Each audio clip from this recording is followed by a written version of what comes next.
Hey guys, so today I'm going to be sharing with you my Pagan and Witchy book collection. Now this is an updated video. I did a similar video about a year ago or so I'll link that down below. But my collection has definitely evolved and changed since I made that last video. So that's what we're going to be going over today. I'll be sharing with you what books I currently have in my collection. Keep in mind, my book collection is always evolving and changing. I love giving books out to people, so my collection might not be as large as you might expect. And I also do a lot of my research actually online. There are so many amazing resources online where you can find pagan and witchy information. But my collection here right now consists of basically these two shelves, so that's what we'll be looking at today. And I will link down below some links for these books as well if I can find them to help you out in case you want a copy yourself. So without further ado, let's jump into the book tour. So we're going to start with my collection of witchy books. Now I don't have too many spell books, but the one I do have and the one I absolutely love is this one here, the Encyclopedia of Spells by Judika Isles. I actually did a whole book review about this book maybe a couple years ago.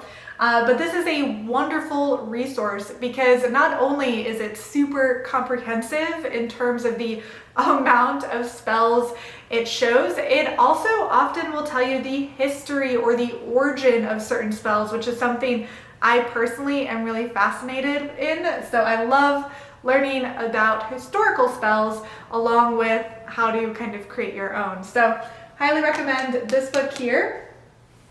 This isn't so much of a spell book, but it's in the similar vein.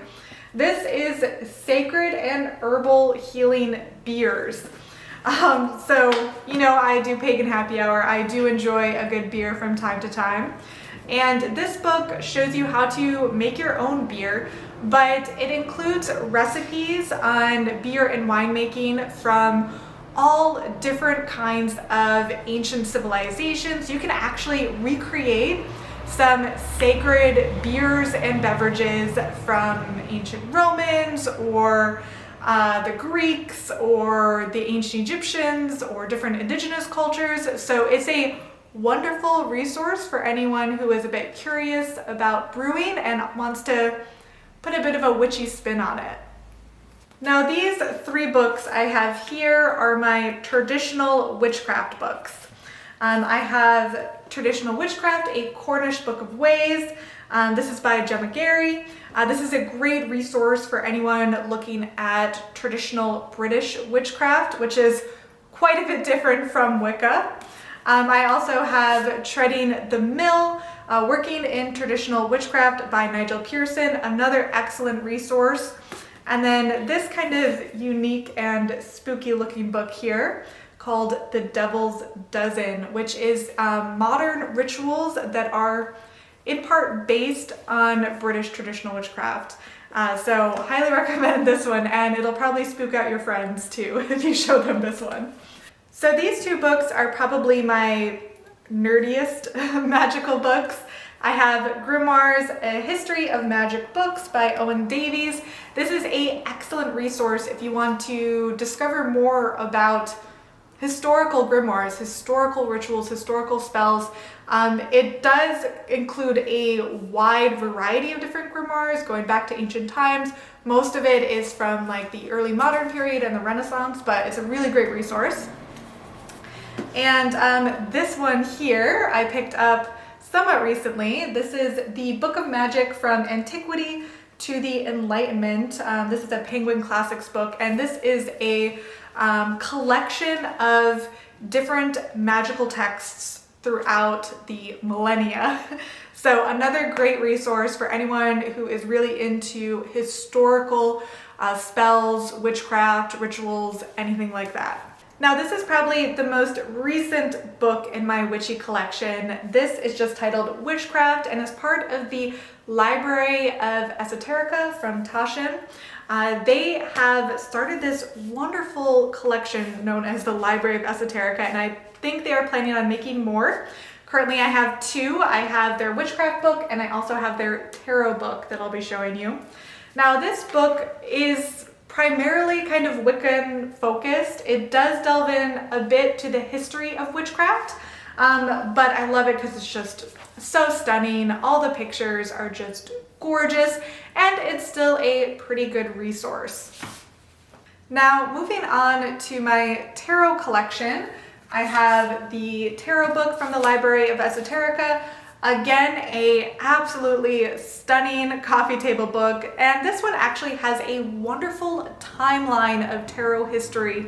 So if you've ever been curious about where tarot comes from, how it's evolved over time, this is a really fun and beautiful resource for that.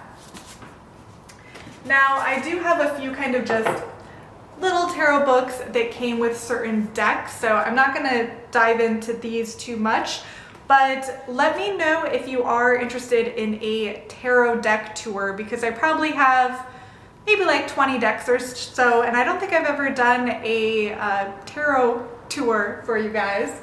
But getting into the more educational tarot resources, Holistic Tarot by Benabel Wen. She is a fellow YouTuber and a wonderful resource for anyone interested in learning tarot. This book is a beast. It is huge and full of really valuable tarot information. A lot of different spreads in here, so it's not just information on what the cards mean. There's a lot of methodology and practice materials and different ways to work with tarot, interpret tarot, so a really great book. This one's kind of an unusual one, 36 Secrets. This one kind of melds kind of astrology and tarot, and it takes you through kind of the wheel of the year, where you look at certain cards at certain times throughout the wheel of the year. So it's probably a more advanced book, but definitely worth it if you're interested in that. The Esoteric Tarot, this is a wonderful resource for anyone who wants to get a bit nerdy with tarot. This digs into the Hermetic and Kabbalah aspects of tarot. So it's really great for anyone interested in symbolism, interested in what kind of the hidden aspects are within the tarot. And then lastly, for a great beginner book, I have Tarot Wisdom by Rachel Pollack. I also recommend Rachel Pollack's book 78 Degrees of Wisdom. Those are two wonderful resources for anyone probably just starting out on their tarot journey. Okay, now we're going to start to dig into pagan books. We're going to start with Norse paganism. So I have a few kind of random books here, including these two Norse poetry books that were given to me by author Jason Rollis, and they're just kind of really lovely and beautiful. I really like his poetry. It's all based on the Norse lore and myths and stories. I have the Return of Odin, the Modern Renaissance of Pagan Imagination. This kind of takes a look at Odin and Norse paganism specifically throughout time, and how people have connected with and worshipped Odin for both good and negative things in the past. So a really kind of interesting historical resource. Next, I have The Wanderer's Havamal by Jackson Crawford. I think I did a video featuring quotes from this book. I absolutely love Jackson Crawford's edition of the Havamal. I also love his edition of the Eddas, but I lended that out to someone and never got it back. But highly recommend this one. Let's see, this one was given to me recently. It's a copy of the Poetic Edda. It's kind of like a study resource for those who are wanting to kind of dig deep into it. I do like this version, but I think Jackson Crawford's edition is probably the better one to get. This is just a fun one. This is Neil Gaiman's Norse mythology, so if you are brand new to the Norse myths, He does a great job of simplifying the stories in a way that is readable and enjoyable. I love, Neil Gaiman. Anything he writes, I'm going to enjoy. Okay, moving on to, I guess, a few random books. This year I picked up this wonderful book on Krampus. I am a huge fan of Krampus, and I featured this book in a recent Yule video this past year. And I also have the Old Magic of Christmas, which likewise is about kind of Yule traditions and how they have evolved and changed over time. So I don't really have many other books about different Sabbats per se. I get most of that information online. I used to have a bigger collection of Sabbat books, but I think I gave them all away. Okay, next we have a few books that are kind of like coffee table books about symbolism, because I really like learning about symbolism, I guess. I have this one here, The Secret Language of Symbols, super fascinating. This one's a bit of an older book. This is Art and Symbols of the Occult. You can put this out on your coffee table and kind of freak out your guests. I also have the Illustrated Book of Signs and Symbols. And this one's a super beautiful picture book, Here Be Dragons, a Fantastic Bestiary, all about mythical animals. Now let's see, random book here, Haunted Savannah. If you're not aware, I just moved to Savannah, and of course I got to learn about all the haunted sites here, right? And Savannah is the most haunted city in America, so if you are into paranormal, ghosts, if you're ever visiting America, you got to go to Savannah, right? Let's see. This one's unusual and interesting. This is The Sacred Mushroom and the Cross. This book has been banned by the Vatican many times. It is about the sacred mushroom, mostly the Amantia muscaria mushroom, and how it may have played a role in the development of early Christianity, linking early Christian ritual to previous Greek ritual that also used the sacred mushroom. So if you're into like church cover-ups and conspiracies, this is kind of a neat one. Moving more into the kind of pagan stuff here, I have this book, Pagans, The End of Traditional Religion and the Rise of Christianity. A great book for anyone who has ever been curious on why paganism kind of collapsed and how Christianity was able to take over. So a good historical resource. A few books on Rome here. A lovely picture book on Pompeii. Definitely really want to visit Pompeii someday. Let's see, this book, The Mysteries of Mithras. This is all about the deity Mithras, who was kind of a Roman god, very popular with the Roman army. Kind of had this like secret society vibe aspect to Mithras, a lot of hidden Mithraeums or temples to Mithras, including one below the Vatican. And there is some theories that Mithras actually comes from an earlier Persian deity called Mitra. So this book gets real nerdy about the whole evolution of this particular deity. It's a fascinating one. And then just some kind of nice and pretty books on Greek mythology, right? I'm a sucker for beautiful books on mythology. I have 3 of them.